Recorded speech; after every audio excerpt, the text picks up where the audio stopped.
Hey there, I'm John, And I'm Josh. and we are here to talk about Week 7 of the 2019 college football season.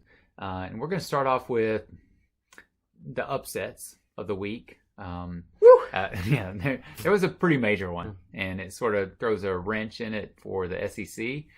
South Carolina Gamecocks went to Georgia, and between the hedges, the South Carolina somehow figured out how to play football. This is like a unexplainable loss on Georgia's part against a very, very poor South Carolina team that I think with this one it's like 3-3 on the season.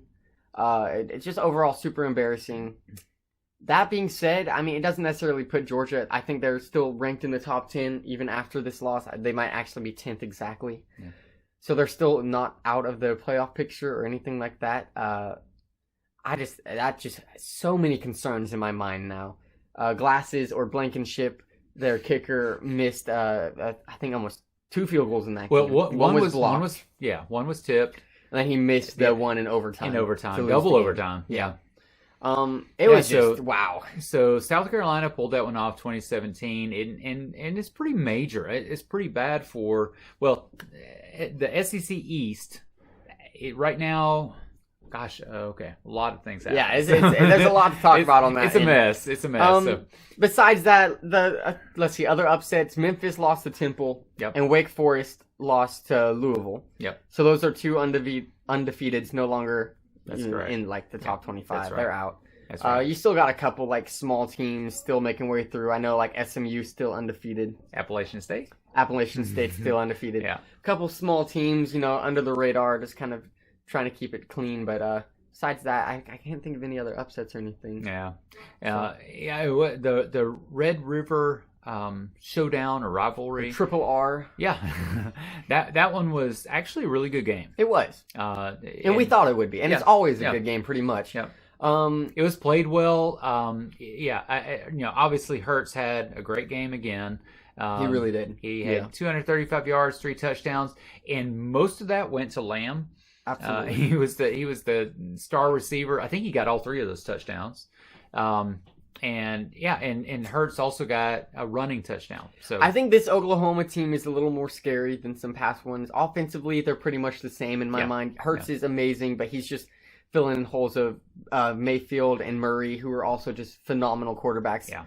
It's defensively, they do seem to have something. Yes, Texas scored 27. That's a really good Texas offense. It is a good, Ellinger, he's a great quarterback. It's a good Texas offense. I think just watch out for Oklahoma. We'll see what they can do later on, and if they slip up at all. But they're a good football team too. Yeah, the SEC game. It was game day. Florida went to Death Valley at LSU. This was a fun game too. It went back and forth. It did. A lot of the game was back and forth, and that's right until the fourth quarter. And I would say the better team prevailed. Oh, absolutely. And pretty much the entire time, like even when it was close, you still kind of felt like LSU was in control and knew what they were doing. That team scares me offensively. I'm telling you, Burrows, and he. It's pretty amazing because again, Trask and Burrow, both of them had around 300 yards, 3 touchdowns each. Trask did throw an interception, which was pretty key in this. It was a tight game until the end, and then LSU really pulled out 42. What was it? 42-28. 42-28. This is not going to hurt Florida at all. I think they moved like maybe 2 spots back in the polls. We'll see when college football playoff polls come out later on. In the East, there's still and we can talk contenders. About the East. So pretty much in the East right now, if I understand right, Missouri is now leading the East because they don't have a conference loss yet, right? Yes. So they have like 2 losses to out-of-conference teams. If I was Missouri, man, I would be like, wait a second. Maybe we can do something here. But remember, they'd have to beat both, or at least one. They would have to beat at least Florida or at least Georgia and hope that the other team knocks the other one out. It would be a crazy circumstance for them to actually make it. Yeah, pretty far-fetched. We'll see. Yeah. Then you have Alabama went to College Station, played Texas A&M, and Tua, he shined again. He did have an interception, But he still overrated. No, I'm kidding. he still had 300 yards, 4 touchdowns. He looked great. He didn't get his 5 touchdowns. No, that's a shame. Yeah, he looked really good. Alabama, 47 points. This offense, I'm telling you, it's going to be so weird watching Alabama play LSU, and it's just like an offensive showdown. Yeah, it's going to be 2 teams who might score both of them 50 points. It's going to be like a classic Big 12 matchup or something. It's very strange. Yeah, but Najee Harris, he had over 100 yards in that game, which was good. Alabama needs to work on their running game. So yeah, absolutely. Yeah. A&M, they held in there at first. Yep. Made it seem like a close game until the second half. Let's jump over to the Mountain West. Whoop. You were concerned. I was very about concerned. this one. Yes. You didn't need to be. Apparently not. The score indicates 59-37. Hawaii got about 17 points there in the fourth quarter when the game was already way out of reach. Yeah. Backup Jalen Henderson was in. Hank got hurt at the beginning of the game. Yeah. It's apparently a hip bruise. He will probably, if I had to guess, be out next week. That being said, as sad as it is to see him go, we do have Chase Cord. Chase Cord did a great phenomenal job. Quarterback who we thought was going to be the starter. He threw 3 touchdowns, 0 interceptions, filled the holes where Hank was very easily, and he seems to throw the ball a little faster. Yeah. Releases it quicker, so he's not sacked as much. So what did you think about Cole McDonald for Hawaii? We knew going in that Hawaii was going to score points. Yeah. Even though our defense is it's a very good defense. 250 yards, 3 touchdowns. I mean, not bad stats. It's good stats. Yeah, and they scored. And he had 1 interception at the end, but it was the 3 fumbles that really killed them. Yeah, for sure. That's what changed the tide of this game. Yeah. Okay, then as far as in the Big Ten, we had Michigan State faced Wisconsin. Man. Wow. I'll tell you what. I am loving this Wisconsin team right now.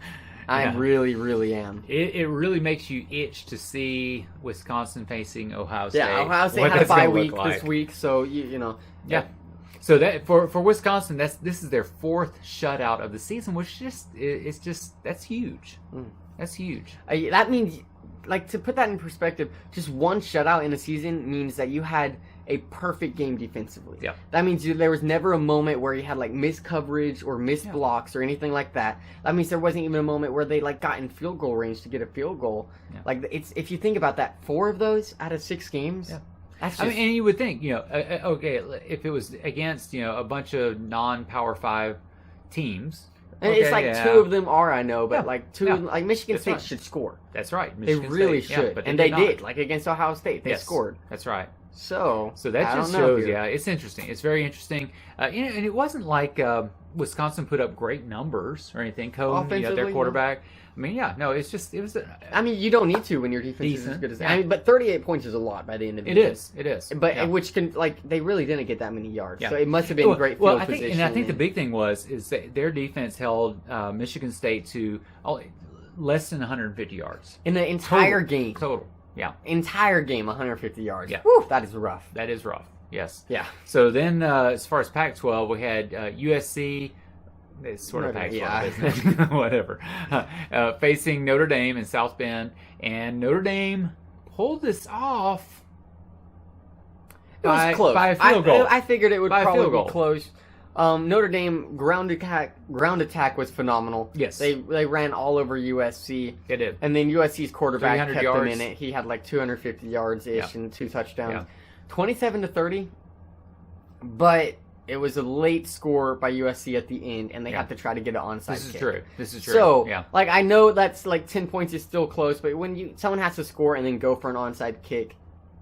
Yeah. It probably means they weren't really in the game. Notre Dame, all of their yards were on the ground, and all of USC's were in the air. Something to note, Notre Dame's loss to Georgia now looks not so great. With Georgia losing to South Carolina. That is so, we'll see. We'll see later on if that matters. And then we had Penn State. They were number 10, facing Iowa. And it was not an exciting game. Iowa seems to be the team that can't. They're there. They're close, and then they can't. Yes. Because you're 10-3 against Michigan, 7-point game, and now you're 17-12 against Penn State. They're so close to figuring something out. They really are. But man, it has to be so disappointing to be them going against these top teams and just coming up so close, but then short. They're just coming up short. They are coming up short. Kane had only 100 yards in passing and a touchdown. So it's not obviously in a 17 to 12 game, there's not going to be a lot of offense going on. Yeah. But yeah, that was what we saw. So now let's jump over to your upset picks. What happened this week? This is 2 weeks in a row where I'm one was 0-2. close. Yeah. One was. Not I guess we can start with in the close vicinity. one. Texas Tech at number 22 Baylor. Yep. In overtime loses 33-30. Man, this one was a close game. It was. I thought I had it because Texas Tech had the lead there towards the end, but Baylor came back to win it. It was close, and that's pretty much it. Baylor's still undefeated. Not really a great team, though, in my mind. Yeah. Once they face someone like Oklahoma, it's all over. It's all them. over, yeah, for sure. And then the one that you said you probably shouldn't have called it. Yeah. And again, the only reason I called it is because Clemson's just done absolutely nothing to impress me so far this season. And it's Florida State, so I'm really still not that impressed. But Clemson did win. I'm sorry. There's no impressing me. Yeah. Clemson did win 45-14. Yes. That is a good win. Yeah. Lawrence... I mean, he had, 170 flashy. yards, 3 touchdowns. Like, it's not flashy. It's not like it's whoa, look at Lawrence. Again, he's not putting up these huge numbers or anything like that. Etienne, I mean, he had 127 yards. That's good. I mean, that's decent. Yeah. But the thing about this game to me was 28-0 at halftime. If Florida State's down at halftime, there's no chance that they're going to win it. Way over. If they were up 28-0, they're still probably not going to get it. Yeah. So, that's tough. A good win for Clemson. Again, like if I'm going to call it upset on Clemson, it has to be against teams like Florida State or something because they play no one. That's right. So, I'm going to keep hoping. Call it on. Maybe, just maybe, they'll slip up somewhere along the way. Yeah. So that was week 7. And join us when we talk next about week 8. Go Broncos.